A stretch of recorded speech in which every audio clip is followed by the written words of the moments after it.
Une des nouvelles fonctionnalités proposées par Word 2010, la traduction. En effet, dans cette nouvelle version de Word, vous pouvez choisir de traduire très rapidement un texte ou juste une partie d'un texte.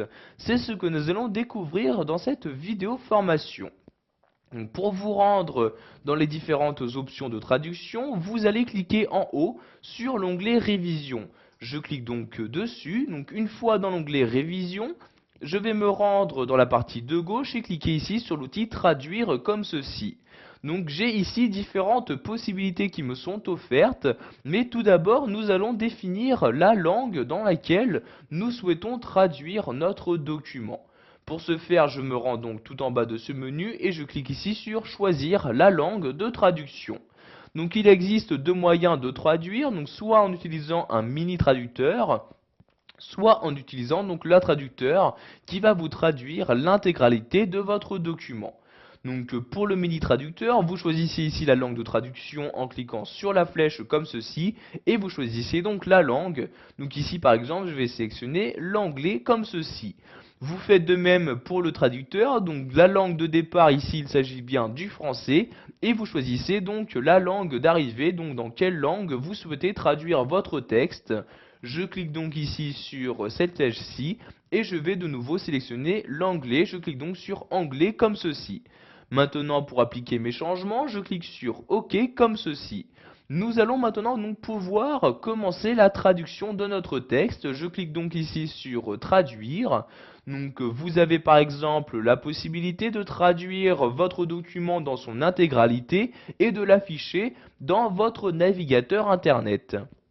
Donc je clique ici pour ce faire donc sur traduire le document. Donc vous allez devoir l'envoyer via internet donc dans un format HTML. Je clique ici sur envoyer donc pour procéder à la traduction de mon texte. Donc vous voyez texte qui va s'afficher dans mon navigateur internet par défaut. Donc maintenant ici, je vais agrandir la fenêtre en cliquant sur ce bouton-là, comme ceci. Donc l'avancement de la traduction est en cours. Donc vous pouvez voir cet avancement dans cette partie-là. Donc vous voyez ici pour l'instant 15% a été traduit. Donc vous pouvez voir en attendant donc la partie qui a été actuellement traduite. Donc vous voyez ici le texte en français et dans cette partie-là la traduction donc ici en langue anglaise.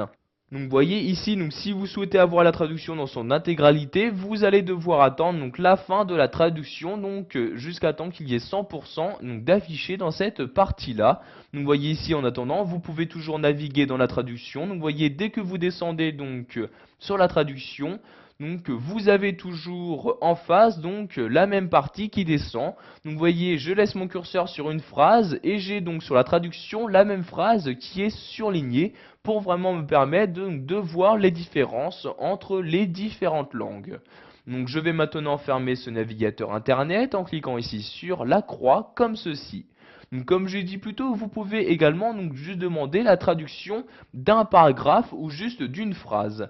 Donc par exemple, je vais prendre ce paragraphe-ci, donc je le sélectionne de cette manière, je me rends de nouveau ici dans traduire et je vais cliquer cette fois-ci sur traduire le texte sélectionné, donc pour vraiment juste traduire la sélection donc, que j'ai faite sur mon texte.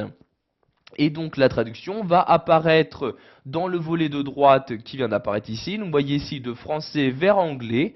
Et donc vous avez la traduction donc, qui apparaît dans cette partie-là. Donc vous voyez ici pour ce paragraphe-ci, la traduction anglaise correspond au paragraphe qui apparaît dans le volet de droite.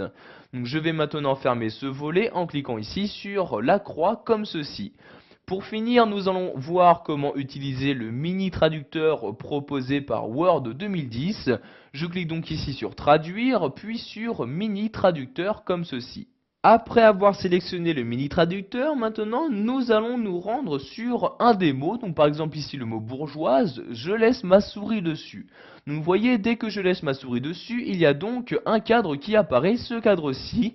Et donc dans ce cadre-ci, je peux voir la traduction du mot.